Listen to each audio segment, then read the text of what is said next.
In the winter of 1873, the German immigrant community of Milwaukee, Wisconsin, whispered about 11-year-old Emma Richter in hushed, fearful tones. This pale, quiet child could calculate the day of the week for any date in human history within seconds, memorize entire conversations word for word after hearing them just once, and recite the precise number of steps between any two buildings in her neighborhood. What modern science might recognize as an extraordinary neurological condition was, to the people of 1873, either a divine blessing or something far more sinister. But when Emma began using her remarkable abilities to reveal buried secrets, predict deadly accidents, and recite intimate details of crimes that supposedly no living person had witnessed, the community's amazement turned to terror. By spring, 3 men would be dead, a family would flee in the night, and Emma Richter herself would vanish without a trace, leaving behind only a leather journal filled with numbers that no one dared to decode. Before we continue with the chilling story of Emma Richter and the dark secrets her extraordinary mind uncovered in Milwaukee's German Quarter, make sure to subscribe to our channel and hit that notification bell. We bring you the most haunting historical mysteries every week. And let us know in the comments what state or city you're listening from. These stories happened in communities just like yours, closer to home than you might think. What the residents of Brewery Town didn't realize was that Emma's gift would expose a web of lies, betrayal and murder that had been carefully hidden for nearly a decade, and that her mathematical precision would become their community's most terrifying nightmare. Milwaukee's German Quarter in 1873 was a bustling enclave of red brick breweries, modest wooden homes, and the constant sound of German voices mixing with English in the crisp Wisconsin air. The community of nearly 8,000 German immigrants had built their own little Bavaria along the shores of Lake Michigan, complete with beer gardens, traditional bakeries, and the familiar rhythms of old-world life transplanted to American soil. The men worked in the breweries, Schlitz, Best, and the dozens of smaller operations that made Milwaukee famous, while their wives tended gardens that yielded the same vegetables their grandmothers had grown in the Rhineland. Heinrich and Greta Richter had arrived from Bavaria in 1861 with dreams of prosperity and their infant daughter Emma. Heinrich found steady work as a brewmaster at the Kellner Brewery, a mid-sized operation that supplied beer to the growing city's thirsty population. Greta took in laundry and mending to supplement their income, her nimble fingers working by candlelight long after Emma had been put to bed in their small but tidy home on Galena Street. The Richters were unremarkable in every way except for their daughter. Emma had been born during the harsh Atlantic crossing, 3 weeks premature and so small that the ship's doctor doubted she would survive the journey. But survive she did, though she remained slight and pale, with enormous grey eyes that seemed to take in everything around her with unsettling intensity. As a toddler, she rarely cried or demanded attention, content to sit quietly in corners, watching and listening as the adult world unfolded around her. By age 4, Emma's parents began to notice something unusual. She could recite entire conversations she had overheard days earlier, complete with the precise inflections and accents of the speakers. She counted everything: the number of stitches in her mother's embroidery, the steps from their front door to the bakery, the exact time between the brewery whistles that marked the beginning and end of each workday. When Heinrich taught her basic arithmetic, she absorbed mathematical concepts with frightening speed, solving problems in her head faster than he could work them out on paper. The German community initially viewed Emma's abilities with a mixture of pride and unease. Old Mrs. Brennan, who claimed to remember the witch trials in her grandmother's stories, crossed herself whenever Emma's calculating grey eyes fixed on her. But Father Koller, the stout Bavarian priest who served their small Catholic parish, declared Emma's gifts to be a blessing from God, a child chosen to demonstrate divine wisdom in their New World community. The winter of 1872 had been particularly harsh, with temperatures dropping so low that Lake Michigan froze solid for the first time in a generation. The brewery workers huddled around coal stoves, their breath visible even indoors, while their wives struggled to keep their families warm and fed through the long, bitter months. It was during this isolated winter that Emma's abilities began to take on a darker character, though no one yet understood what was coming. Emma had developed the habit of sitting by the small window in their kitchen, watching the neighbors go about their daily routines with the same intense focus she applied to mathematical problems. She began to notice patterns, not just in numbers, but in human behavior. Mr. Kruger always walked to the brewery by the same route, taking exactly 247 steps, except on Wednesdays when he took a different path that required 284 steps. Mrs. Fisher hung her laundry in a specific sequence, but when her husband worked late at the mill, she changed the order completely. These observations might have been dismissed as the quirks of an unusual child, except that Emma began to vocalize her findings in ways that made the adults increasingly uncomfortable. The transformation from curiosity to dread began on a gray February morning in 1873. Emma was sitting at the kitchen table, methodically eating her breakfast while her mother prepared her father's lunch pail, when she suddenly looked up and announced, "Mr. Dietrich will not come home from the brewery today. He will die at exactly 14 minutes past 2 o'clock. Greta Richter nearly dropped the tin pail she was holding. Emma, mein Gott, what a terrible thing to say. Why would you think such a thing? Emma's grey eyes remained fixed on her mother's face with that unsettling intensity. He has been drinking from the small brown bottle for 17 days. Yesterday he drank 3 times more than usual. His steps were uneven, 251 instead of his normal 244. When people change their patterns by more than 10%, something significant happens within 72 hours. Mr. Dietrich's pattern changed by 12%. The calculation is simple. Heinrich, who had been putting on his heavy wool coat, stopped and stared at his daughter. Johann Dietrich was indeed a drinker, but no more than half the men in the German quarter. The idea that Emma had been counting his steps and tracking his drinking habits was disturbing enough, but her calm, mathematical certainty about his death sent a chill through both parents that had nothing to do with the Wisconsin winter. "You must not say such things, Emma," Heinrich said firmly. "It's not proper for a child to speak of death." Emma simply nodded and returned to her breakfast, but her parents exchanged worried glances over her bent head. They had grown accustomed to their daughter's unusual observations, but this felt different, darker and more specific than her typical mathematical pronouncements. At precisely 14 minutes past 2 that afternoon, Johann Dietrich collapsed in the brewery's malt room. The official cause of death was heart failure, brought on by what Dr. Muller determined to be chronic alcohol poisoning. The brewery workers who found him noted that he had been acting strangely for weeks, drinking more heavily than usual and showing signs of severe anxiety. But what truly unsettled them was the timing. Emma Richter's prediction had been accurate to the minute. Word of Emma's grim prophecy spread through the German quarter like smoke from a chimney fire. Some dismissed it as coincidence, but others remembered the pale girl with the calculating eyes and began to wonder what else she might have observed during her silent vigils at the kitchen window. The Richter family found themselves the subject of whispered conversations and sideways glances when they walked to church or visited the market. Father Koller, who had previously praised Emma's gifts as divine, now seemed less certain. When Heinrich approached him after Sunday Mass, seeking guidance about his daughter's disturbing prediction, the priest's jovial demeanor had been replaced by something approaching concern.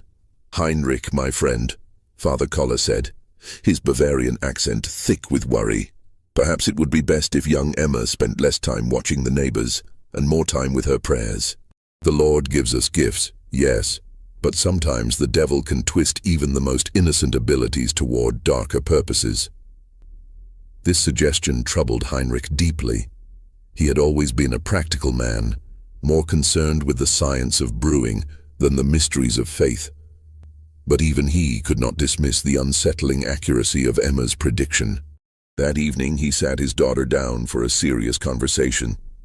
"Emma, you must tell me the truth. How did you know about Mr. Dietrich? Emma looked at her father with those enormous gray eyes, her expression as calm and analytical as always. I watch. I count. I remember. Mr. Dietrich's behavior changed in predictable ways. When someone increases their alcohol consumption by 37% over a 17-day period, while simultaneously reducing their food intake by approximately 20%, cardiac stress becomes inevitable. I calculated the most probable time of failure based on his age, weight, and observed symptoms. Heinrich felt his blood run cold. His 11-year-old daughter was speaking like a physician, or something far more troubling. But Emma, how could you know all these details about Mr. Dietrich's eating and drinking? I observe everything, Papa. Every day, every person, every pattern. Emma's voice remained matter-of-fact, but there was something in her eyes that made Heinrich deeply uncomfortable. Would you like me to tell you about the other calculations I've made? Heinrich quickly shook his head. He did not want to know what else his daughter had calculated about their neighbors' lives and deaths. But as he tucked Emma into bed that night, he couldn't shake the feeling that his family was standing at the edge of something much darker than a simple mathematical curiosity. The February snow continued to fall outside their small house, muffling the sounds of the German quarter and creating an insulated world where secrets could be hidden and observations could be made without detection. Emma lay quietly in her narrow bed, her mathematical mind processing the day's data and calculating probabilities that no 11-year-old should be able to comprehend, and certainly no 11-year-old should want to know. In the weeks following Johann Dietrich's death, the atmosphere in Milwaukee's German quarter shifted like the wind off Lake Michigan.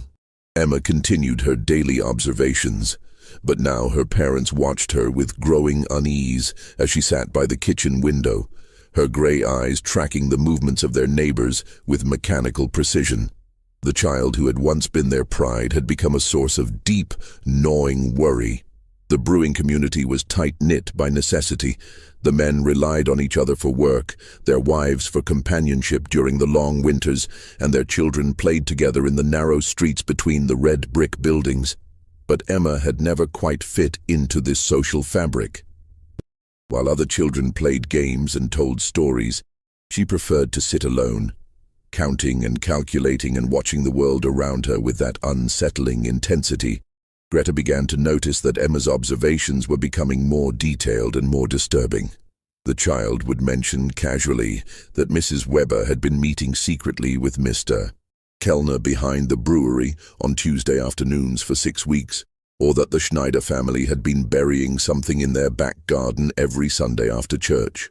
When Greta asked how Emma could possibly know such things, the girl would simply explain that she had observed the patterns and calculated the probabilities. "People think they are being secret," Emma said one March morning as she methodically buttered her bread, "but they follow patterns just like numbers. Mrs. Weber always tells her husband she's visiting her sister on Tuesday afternoons, but she takes 127 steps to Mr. Kellner's house instead of 349 steps to her sister's. The Schneiders bury objects wrapped in cloth exactly 73 centimeters apart in a grid pattern. They believe no one is watching, but I am always watching." Heinrich had heard enough. That evening, after Emma was asleep, he spoke seriously with his wife about their daughter's increasingly troubling behavior.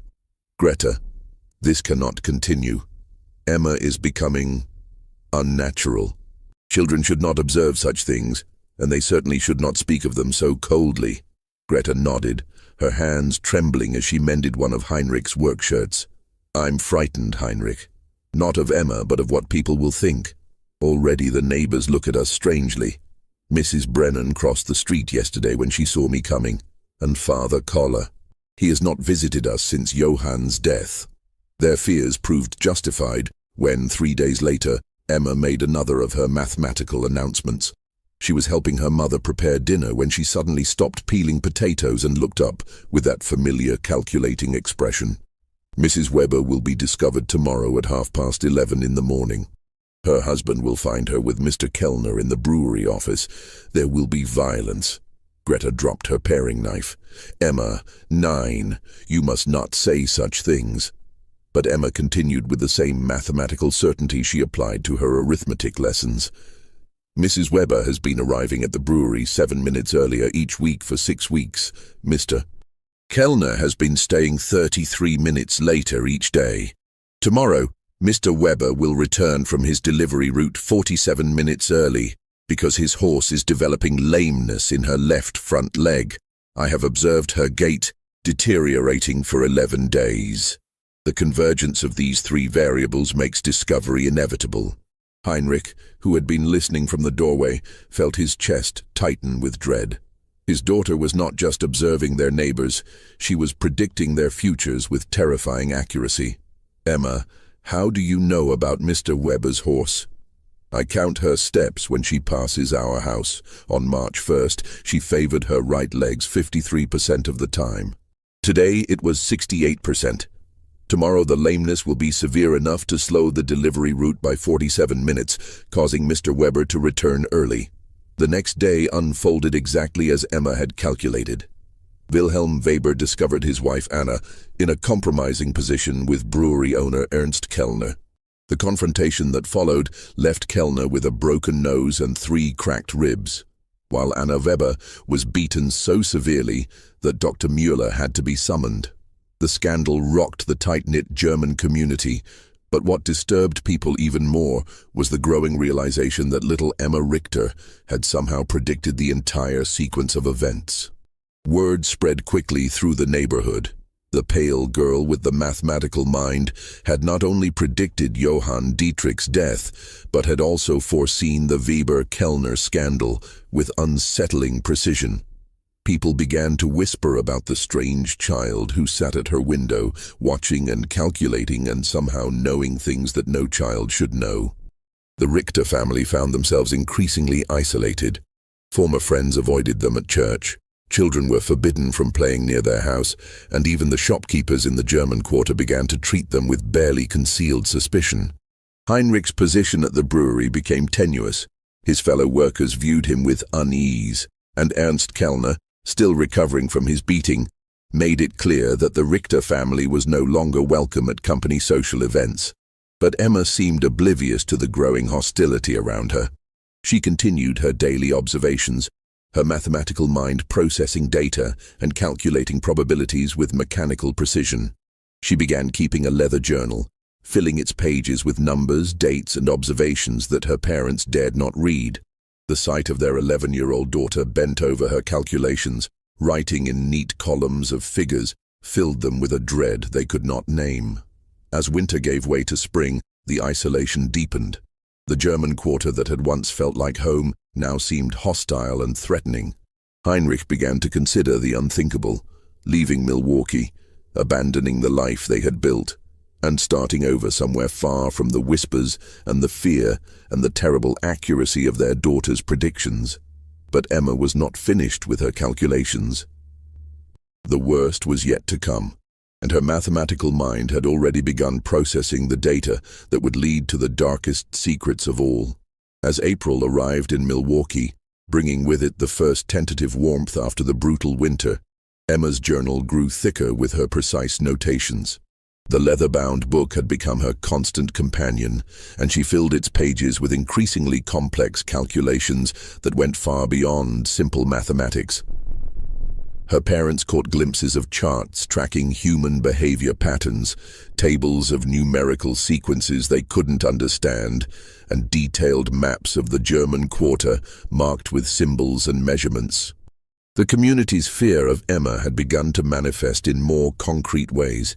Children were forbidden from walking past the Richter house. Shopkeepers served the family quickly and without conversation, and even Father Koller had begun limiting his interactions with them to formal church services. But Emma's isolation only seemed to sharpen her observational skills, as if the removal of normal social distractions allowed her unusual mind to focus more intently on the mathematical patterns she perceived in human behavior.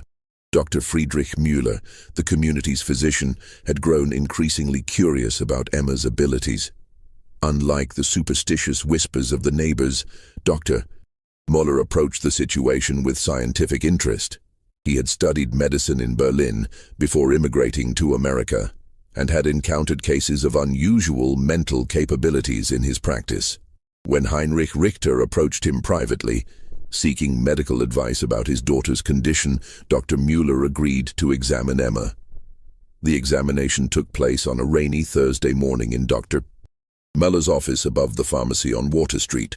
Emma submitted to the doctor's questions and tests with the same mathematical precision she applied to everything else, answering each inquiry with detailed accuracy, while her grey eyes remained fixed on some invisible calculation.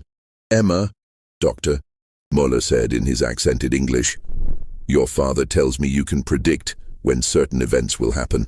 Can you explain to me how you do this?" Emma looked at the doctor with that unsettling intensity. "I observe patterns and calculate probabilities based on established behavioral data. People believe their actions are random, but they follow mathematical sequences. When I have sufficient data points, I can predict future behavior with high accuracy." Dr. Muller leaned forward, intrigued despite himself. "Can you give me an example?" Emma consulted her journal, flipping through pages of neat numerical notations. "Mrs. Brennan believes she is keeping a secret, but her pattern is quite obvious. Every Tuesday and Friday for 8 weeks, she has walked to the church at exactly 3:15 in the afternoon. But instead of entering for prayer, she continues to the rectory and remains for precisely 43 minutes. Father Collar's pattern has also changed. He has been purchasing extra candles and wine, and his evening prayers have extended by an average of 17 minutes on Tuesdays and Fridays. The correlation is statistically significant." Dr. Muller felt his breath catch. The implications of what Emma was suggesting about the priest and the widow were scandalous enough, but the methodical way she had documented her observations was deeply troubling. "Emma, how long have you been watching people in this way?" "Always," Emma replied simply. "Since I was very small, but I only began making calculations when I learned mathematics. The patterns became clearer then." After the examination, Dr. Muller spoke privately with Heinrich and Greta Richter. His medical training told him that Emma's condition was neurological rather than supernatural, but he had no framework for understanding what he had observed. "Your daughter's mind works differently than other children's," he explained. "She processes information in ways that seem almost mechanical. In my opinion, this is a medical condition, not the other things people are saying."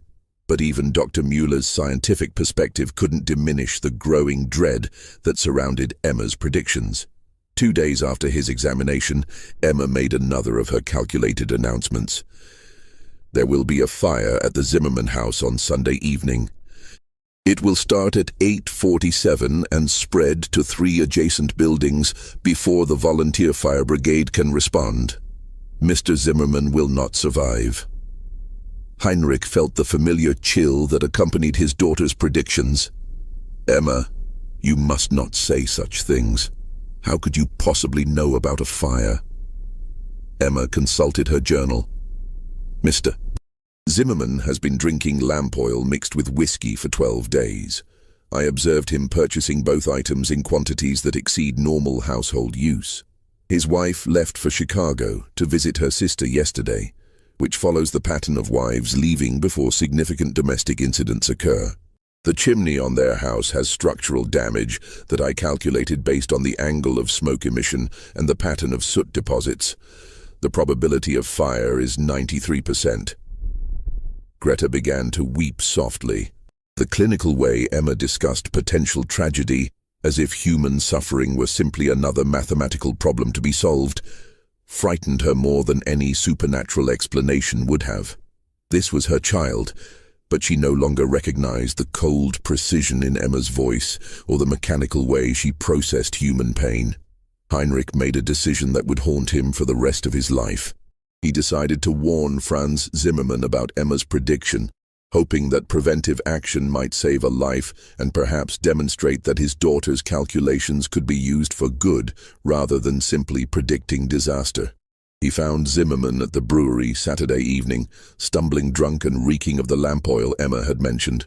Heinrich's warning was met with belligerent laughter and crude jokes about the devil child who thinks she knows everything. But something in Heinrich's desperation must have penetrated Zimmerman's alcoholic haze, because he promised to be extra careful with the lamps. Sunday evening arrived with unseasonable warmth and a dry wind from the west. At exactly 8:47, flames erupted from the Zimmerman house. The fire spread with terrifying speed, consuming not just the original building, but 3 adjacent homes before the volunteer fire brigade could mount an effective response. Franz Zimmerman's body was found in his kitchen, where he had apparently fallen while trying to extinguish flames that had spread far beyond his ability to control. The accuracy of Emma's prediction, down to the exact minute, sent shockwaves through the German quarter. Heinrich's attempt to warn Zimmerman had been witnessed by several brewery workers, and word spread quickly that Emma had predicted not just the fire, but its precise timing and consequences. The community's unease transformed into open fear, and the Richter family found themselves completely ostracized. But for Emma, the fire was simply another data point to be recorded in her journal. She noted the correlation between her prediction and the actual event, made adjustments to her calculations based on the observed variables, and began processing new patterns with the same mechanical precision that had made her prediction possible in the first place. The worst part was that she was not finished calculating. The days following the Zimmerman fire transformed the German quarter into a place of whispered fears and sideways glances. Emma's prediction had been too precise, too detailed, and too accurate to be dismissed as coincidence. 3 families, the Brauns, the Kohlers, and the Steiners, had lost their homes in the blaze, and the community was struggling to house the displaced families while trying to process the unsettling reality of Emma's mathematical prophecies. Heinrich found his position at the brewery had become untenable. His fellow workers avoided him. Conversations stopped when he entered a room, and Ernst Kellner, still bearing the marks of Wilhelm Weber's attack, made it clear that the Richter family's presence was no longer welcome in any brewery social functions. The mathematical precision of Emma's predictions had transformed their daughter from a curiosity into something the community feared to name. Emma herself seemed unaware of the growing hostility around her. She continued her daily observations, filling page after page of her leather journal with calculations that grew increasingly complex and disturbing. She had begun creating what appeared to be probability matrices, tracking multiple variables simultaneously and generating predictions that extended weeks into the future. Greta found herself afraid to look at her daughter's journal, terrified of what calculations Emma might be making about their own family or neighbors. The child who had once been her greatest joy had become a source of constant anxiety. Emma's matter-of-fact discussions of human tragedy, her clinical observations about people's most private behaviors, and her mechanical processing of information that should have evoked emotional responses all contributed to a growing sense that something fundamental had been lost or damaged in her daughter's mind. The breaking point came on a Tuesday morning in late April. Emma was sitting at her usual place by the kitchen window, watching the street activity with her characteristic intensity, when she suddenly looked up at her mother with those calculating grey eyes. "Mama, there is something wrong with the pattern today." Greta, who was preparing bread for baking, felt her hands begin to tremble. "What do you mean, Emma?" Emma consulted her journal, flipping through pages of numerical notations with practiced efficiency. "Every Tuesday for 11 weeks, Mrs. Brennan has walked to the rectory at exactly 3:15. But today she left her house at 2:47 and walked toward the river instead. Her behavior indicates significant distress. Her step length decreased by 12%, and her breathing pattern was irregular. This suggests she is planning something final." The clinical way Emma discussed Mrs. Brennan's apparent suicidal intentions filled Greta with horror. "Emma, you must not speak of such things. Mrs. Brennan is a good woman. She would never—" "The mathematical probability is 87%. Emma interrupted with the same tone she might use to discuss the weather. People who dramatically alter established behavioral patterns while displaying physical signs of distress typically execute irreversible decisions within 4 hours of the pattern change. Mrs. Brennan's pattern changed 43 minutes ago. Greta felt the world tilting around her. The realization that her 11-year-old daughter was calmly predicting a neighbor's suicide with mathematical precision was more than she could bear. She dropped her bread dough and ran to find Heinrich, who was in their small garden behind the house, trying to find some normalcy in the simple act of preparing soil for spring planting. "Heinrich, you must come quickly. Emma says Mrs. Brennan is going to harm herself. We must do something." Heinrich looked at his wife's terrified face and felt the familiar dread that had become their constant companion. They found Emma still sitting by the window, making additional notations in her journal as if recording a scientific observation rather than predicting a human tragedy. "Emma, tell me exactly what you observed about Mrs. Brennan." Emma looked up from her calculations. She deviated from her established Tuesday pattern by 28 minutes. Her physical indicators suggested severe emotional distress. Based on historical data about behavioral pattern disruption, the probability of self-harm is 87%, with peak likelihood occurring between 5 and 7 this evening. Heinrich made a decision that revealed both his desperation and his growing acceptance of Emma's abilities.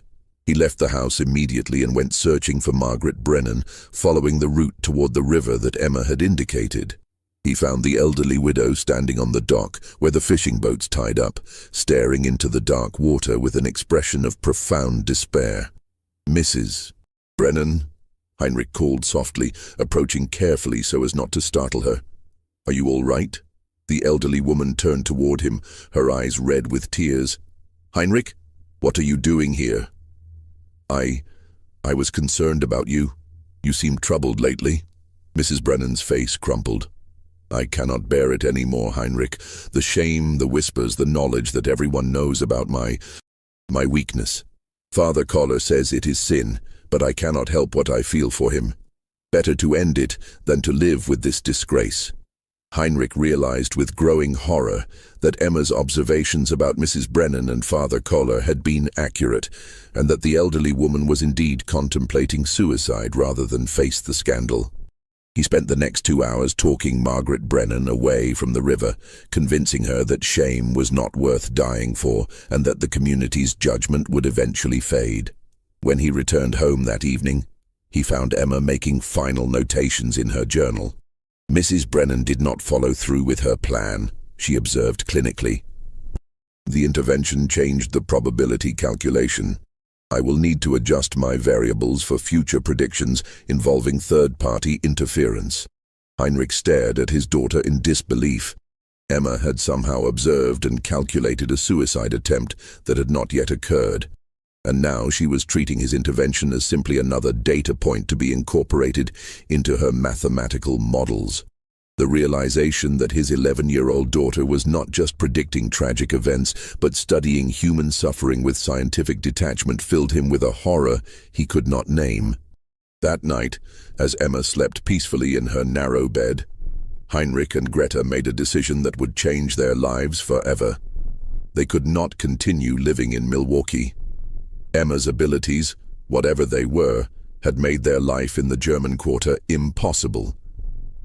But more troubling was the growing realization that their daughter was not just observing and calculating human behavior, but seemed to be losing touch with the emotional reality of the tragedies she predicted.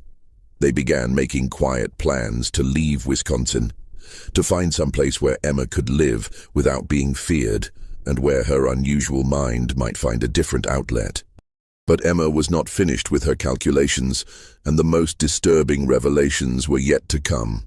As Heinrich lay awake that night, listening to the sounds of the German quarter settling into sleep, he could not shake the feeling that his daughter's mathematical mind had uncovered secrets that went far deeper than adultery and suicide attempts.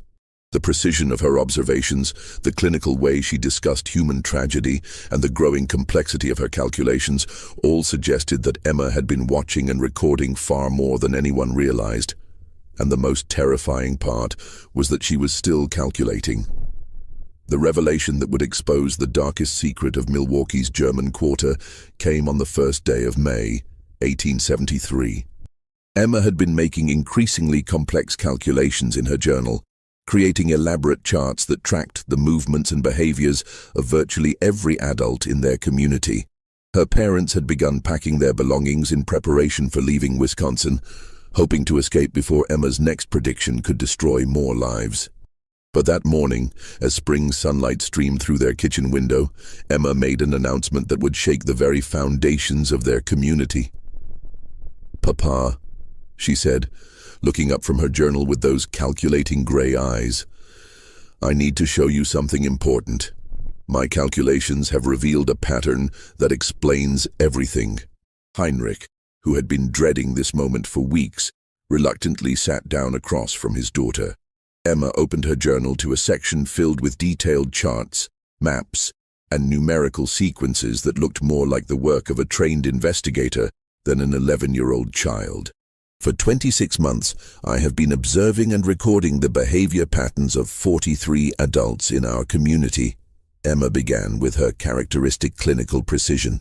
"Initially, I believed the patterns were random variations, but when I analyzed the data systematically, I discovered correlations that indicate organized criminal activity."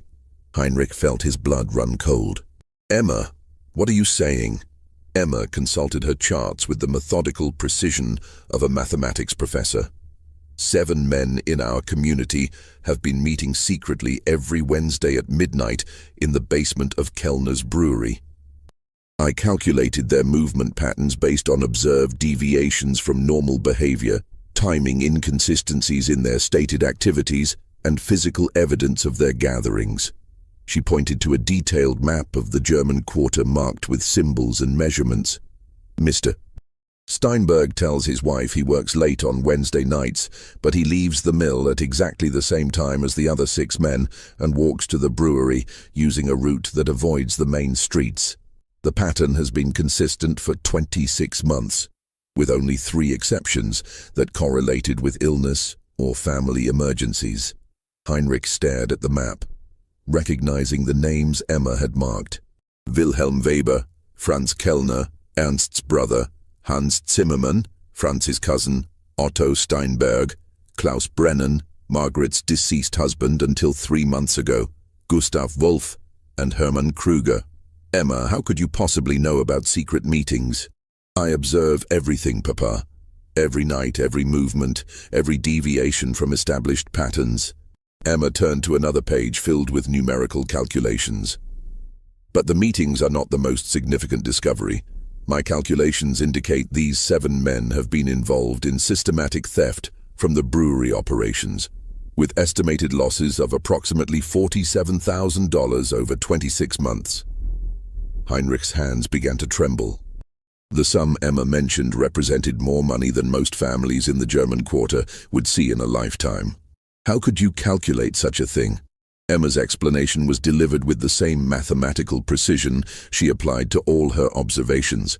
"I noticed discrepancies between the reported beer production figures and the actual output I calculated based on observed deliveries, ingredients purchased, and waste disposal patterns. The difference indicated systematic theft, but I needed to identify the perpetrators." She pointed to detailed charts tracking the behavior patterns of the 7 men. These individuals all showed consistent patterns of increased spending that did not correlate with their reported incomes. Mr. Weber purchased new furniture worth approximately $300. Mr. Steinberg sent money to relatives in Germany. I observed him at the post office 12 times with packages too large for normal correspondence. The pattern was consistent across all 7 men. Heinrich realized he was looking at evidence of a criminal conspiracy that his 11-year-old daughter had uncovered through her obsessive observations and mathematical analysis. But Emma was not finished with her revelations. The theft operation required inside knowledge of brewery security and access to the financial records. Emma continued, "My calculations indicated the involvement of someone in management. The patterns pointed to Ernst Kellner himself as the organizer of the theft ring. The final piece of Emma's revelation hit Heinrich like a physical blow. Ernst Kellner, the brewery owner who had been gradually freezing them out of the community, was allegedly the mastermind of a major theft operation involving 7 men from their neighborhood. The precision of Emma's analysis, the mathematical certainty of her conclusions, and the detailed evidence she had compiled through months of observation all pointed to a truth that was both incredible and terrifying. Emma, these are very serious accusations. Are you certain of your calculations? Emma consulted her journal one final time. The mathematical probability is 96%. But Papa, there is something else. Something that explains why Mr. Kellner has been trying to isolate our family from the community. Heinrich felt his chest tighten with dread. What do you mean? Mr. Kellner knows that I observe everything. He has been watching me watch him. 3 weeks ago, he approached our house twice at night and stood outside for 17 minutes each time, as if calculating whether I might have discovered his secret. His behavior indicates he suspects I know about the theft operation. The realization that Emma's mathematical abilities had not only uncovered a criminal conspiracy, but had also made her a target filled Heinrich with a terror he had never experienced. His daughter's obsessive observations and calculating mind had revealed secrets that powerful men would kill to protect. Emma closed her journal and looked at her father with those unsettling gray eyes. Papa, my calculations indicate that we are in significant danger. Mr. Kellner and the others cannot allow me to continue making observations. The mathematical probability of them taking action against our family is 84%. With peak likelihood occurring within the next 72 hours. Heinrich understood that Emma's final prediction was not about fire or suicide or adultery, but about their own family's survival. Her mathematical mind had uncovered a truth that made their continued existence in Milwaukee impossible, and the men she had exposed would not hesitate to eliminate the one witness who could destroy them all. That evening, Heinrich made a decision that would save his family's life. Using the detailed evidence Emma had compiled in her journal, he approached Dr. Müller under cover of darkness and shared Emma's discoveries. The physician, who had already been disturbed by Emma's unusual abilities, was stunned by the mathematical precision of her criminal investigation. Heinrich, if what Emma has calculated is true, we are looking at the largest theft operation in Milwaukee's history. Dr. Müller whispered, as he examined the journal by lamplight in his office. But more importantly, if Kellner suspects that Emma knows, your family is in mortal danger. Dr. Müller agreed to help them escape Milwaukee immediately. Using his medical connections, he arranged for Heinrich to receive an emergency job offer at a brewery in distant Minnesota, providing cover for their sudden departure. They would leave that very night, before Emma's 72-hour prediction could come to pass. As the Richter family loaded their few belongings into Dr. Müller's wagon under cover of darkness, Emma made one final observation that would haunt Heinrich for the rest of his life. Papa, in approximately 6 months, the theft operation will be discovered through other means. Mr. Kellner will face justice, but 3 of the 7 men will not survive the investigation. The mathematical probabilities are quite clear. Heinrich shuddered as he lifted his daughter into the wagon.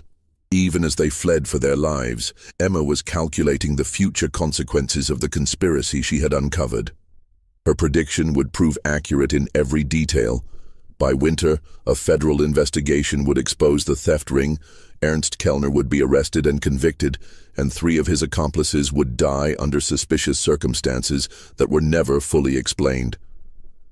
But on that dark May night in 1873, as their wagon rolled through the sleeping streets of Milwaukee's German Quarter, Heinrich could only think about how his daughter's extraordinary mathematical mind had both saved their lives and destroyed the only home they had ever known in America. The Richter family vanished from Milwaukee in the early hours of May 2nd, 1873, leaving behind only whispered stories and unanswered questions. Dr. Müller reported that they had received an emergency family summons back to Bavaria, but the few people who bothered to ask noted that no ship passenger records could be found to confirm their departure from America. What the residents of the German quarter never learned was that Heinrich, Greta, and Emma Richter had indeed traveled to Minnesota, where Heinrich found work at a small brewery in the town of New Ulm. Dr. Muller had sworn to keep their location secret, understanding that Emma's mathematical abilities would always make her a target for those who feared exposure of their secrets. In New Ulm, the Richter family attempted to build a new life far from the whispers and fears that had driven them from Milwaukee. Heinrich found the brewery work familiar and satisfying, while Greta slowly began to rebuild the domestic routines that had been shattered by Emma's disturbing predictions. But Emma herself remained unchanged. Her mathematical mind continued to observe, calculate, and record human behavior patterns with the same mechanical precision that had made her both famous and feared. Dr. Muller maintained correspondence with the family for several months, reporting that Emma had begun working with a mathematics professor at a nearby college who was fascinated by her unusual abilities. The professor, a German immigrant named Dr. Hermann Weiss, approached Emma's condition from a scientific rather than supernatural perspective, helping her understand and channel her observational skills in ways that might prove beneficial rather than destructive. But the most significant revelation came in November of 1873, when Dr. Muller received a letter from Heinrich containing Emma's final prediction about the Milwaukee theft operation. As she had calculated with mathematical precision, federal investigators had indeed uncovered Ernst Kellner's conspiracy. Kellner was arrested and convicted of embezzling over $50,000 from multiple brewery operations. Wilhelm Weber, who had been Kellner's primary accomplice, was found dead in his home under circumstances that were ruled a suicide, but which many suspected were something far more sinister. Otto Steinberg and Hermann Kruger also died within weeks of the investigation's conclusion. Steinberg in what appeared to be a drunken accident, and Kruger from what Dr. Muller diagnosed as a sudden heart attack that bore suspicious similarities to the symptoms of certain poisons. Emma's mathematical analysis of the criminal conspiracy had been accurate in every detail, including her prediction that not all of the conspirators would survive the eventual discovery of their crimes. The precision of her calculations, even from hundreds of miles away and months in advance, confirmed what Heinrich had come to understand about his daughter's extraordinary and terrifying abilities. The German quarter of Milwaukee slowly recovered from the scandal and tragedy of 1873. The brewery theft investigation brought unwelcome attention from federal authorities, but it also exposed a level of corruption that had been quietly damaging the community for years. New families moved into the houses left empty by death and departure, and the tight-knit community gradually rebuilt itself around more honest foundations. But the story of Emma Richter, the pale girl with the calculating gray eyes who could predict death and expose secrets through mathematical observation, became part of the neighborhood's whispered folklore. Parents used her story to warn their children about the dangers of knowing too much, while adults quietly wondered what other secrets might be hiding behind the ordinary facades of their neighbors' lives. Father Koller, who had initially blessed Emma's abilities as divine gifts, later confessed to Dr. Muller that the girl's mathematical predictions had shaken his faith in ways he could not explain.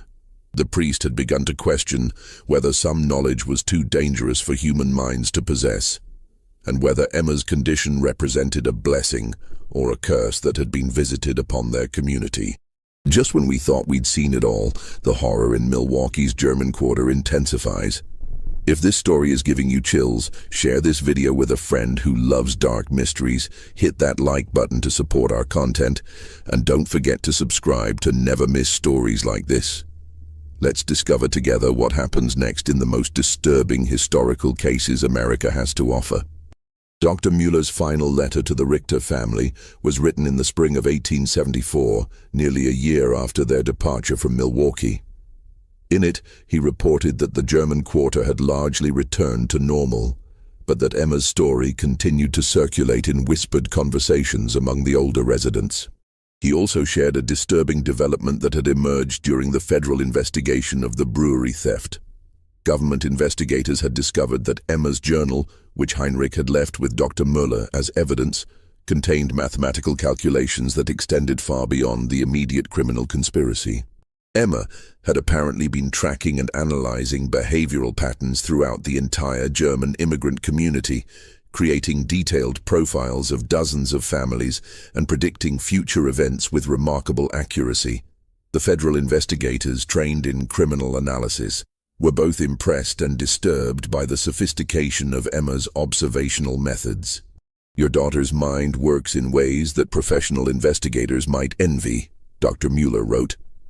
"But I confess that I am grateful she is far from Milwaukee. The precision of her observations and the mathematical certainty of her predictions represent a kind of knowledge that I fear is too dangerous for any community to possess." The final mention of Emma Richter in any historical record comes from a brief notation in the New Ulm College Mathematics Department records from 1875. Professor Hermann Weiss reported that his special student had demonstrated unprecedented abilities in statistical analysis and behavioral prediction, but that her family had decided to relocate once again for personal reasons. After that entry, Emma Richter disappeared from history as completely as she had vanished from Milwaukee on that dark night in May of 1873. What happened to the girl who could calculate human behavior with mathematical precision remains unknown. Some researchers have theorized that families like the Richters, possessing children with unusual abilities, deliberately maintained their anonymity to protect themselves from both scientific exploitation and community persecution. Emma's story represents one of the few documented cases where such abilities were recorded in sufficient detail to understand their scope and implications. This mystery shows us that the human mind remains one of our greatest enigmas, capable of developing extraordinary abilities that challenge our understanding of intelligence, observation, and prediction. In 1873, Emma Richter's mathematical approach to human behavior was seen as either divine or demonic. But modern science recognizes that conditions like savant syndrome, autism spectrum disorders, and hyperthymesia can indeed create minds that process information in ways that seem almost supernatural to those who don't understand the neurological mechanisms involved. What do you think of this story? Do you believe everything was revealed, or do you think Emma's abilities extended even further than what we discovered? Leave your comment below and let us know if you've ever encountered someone with similar extraordinary mental abilities. If you enjoyed this tale and want more horror stories like this, subscribe, hit the notification bell, and share with someone who loves mysteries. These historical cases remind us that the most frightening truths are often hidden in plain sight, waiting for the right mind to calculate their terrible secrets. The case of Emma Richter demonstrates that sometimes the most terrifying discoveries come not from supernatural forces, but from the relentless application of mathematical logic to human behavior. In a world where we believe our secrets are safe, the existence of minds capable of such precise observation and calculation reminds us that privacy may be nothing more than an illusion, and that the patterns we think we hide may be visible to those who know how to look and how to count.